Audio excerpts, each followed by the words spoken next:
I remember turning in the paper to whatever teacher that was there to collect them, and they're like, "You finished?" I said, "Yeah, it was no problem," And I just walked out. I knew it was a joke. Can I see the test scores? I have a negative score in math. I look back and I go, oh, this was kind of a spirit decision.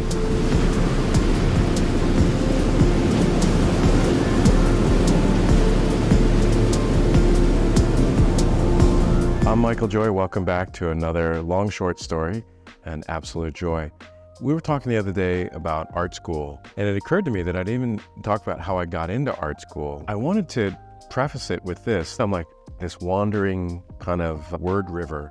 And the reason is, these go way back, and I'm remembering on the spot. I don't have a script clearly.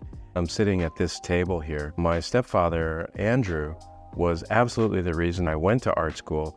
And here I am, after his death, sitting at his old desk. I always used to just see him sitting at the desk paying bills, but I get to use the desk for something more enjoyable. So it goes back to high school, where most kids are planning their college education. I was not. I was determined to hop rail trains and things like that. It was just ridiculous. I was determined not to go to college because I had such a distaste for the educational system in high school, to the point where I didn't even march in my graduation. Graduation came and went. It was nothing to me. Afterwards, I started a job in Cave Creek, which I've told some stories about. And I think my parents were really worried what I was going to do next. At the time, I had worked a summer with my sister and her future husband as a photographer. And so I worked with them one summer, and I started to like photography. Andy said to me one time, "Why don't you study photography at the Art Institute?" He had been an alumni at the Art Institute. I didn't really know much about that part of his life. What that entailed is that I would move with him to live with him in the summer, because he would draw in the summers and I would go to school. And the idea was I would see what it's like and then maybe go from there. So I went as a student at large. You don't have to really do any applications or anything. You just enroll in a class. Well, I got there, I was 19, I think, and Andy was fresh to being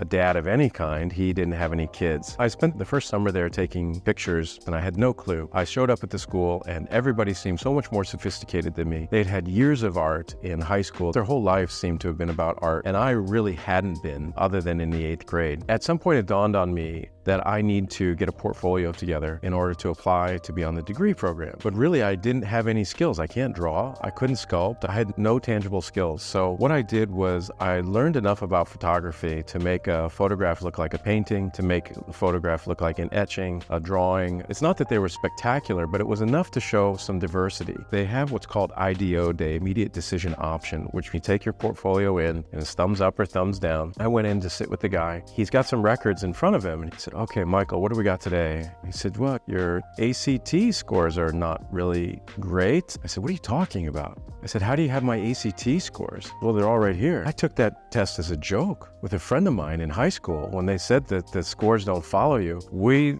sat down in the auditorium and finished this test first and make everybody else insecure. We sat down and just filled out any answers. And I remember turning in the paper to whatever teacher that was there to collect them. And they're like, "You finished?" I said, "Yeah, it was no problem." And I just walked out. I knew it was a joke. We used to have jokes like this in high school, where I remember going into a bookstore with my friend. This was when bookstores were a thing in the mall. And I would go up to the ask a question part of the store, whatever the information.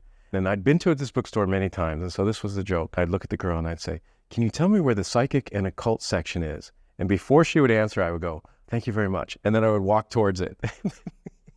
It was great. And so I remember when I walked out of the bookstore one time and the girl was like, and I went over to her, I'm like, no, it's a joke. We're just messing with you. She's like, "Oh, I got it." So I was a little mischievous as a kid. Anyways, back to this IDO. I'm saying, "Can I see the test scores? I have a negative score in math." He laughs and he goes, "I didn't know that was possible."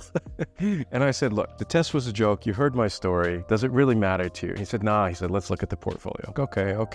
"Well, you're in." And I was like, "Well, that was easy." And he said, "I can make it difficult if you would like." No, I'll go with easy. Thank you. He goes, "It's my last day on the job. You're my last interview. Why not?" I got into art school unqualified. I think all schools look at people as a paycheck, right? I wasn't asking for a scholarship. I hadn't applied. I didn't associate how the program would influence my life or my decisions, or have any thought about the experience of going to art school. Later, I thought someone could have said no, and my portfolio was rubbish. What would have happened if someone had said no? It was one of those moments that was so like a leaf in the wind. Does the leaf land in the fire? Does it land on the water and go down? I felt that much at the mercy. And I think at that point, my conscious self was not really making the decisions. I look back and I go, oh, this was kind of a spirit decision I wasn't conscious of. But nonetheless, I enrolled in school and many wonderful things happened, many frustrating things happened. But the one story I'll talk about my stepfather Andy is that I was a junior before he even asked me, what year are you? How much more do you have to go? And I tell that because it was an instance where he did not pressure me at all. He pressured me to finish school, but he didn't pressure me at what rate. And maybe Andy recognized at some point I was very close to wandering the rail tracks, as I mentioned. My only backup plan was I wanted to learn how to drive large construction equipment. That was going to be my career choice. And even to this day, I think I would be okay with it.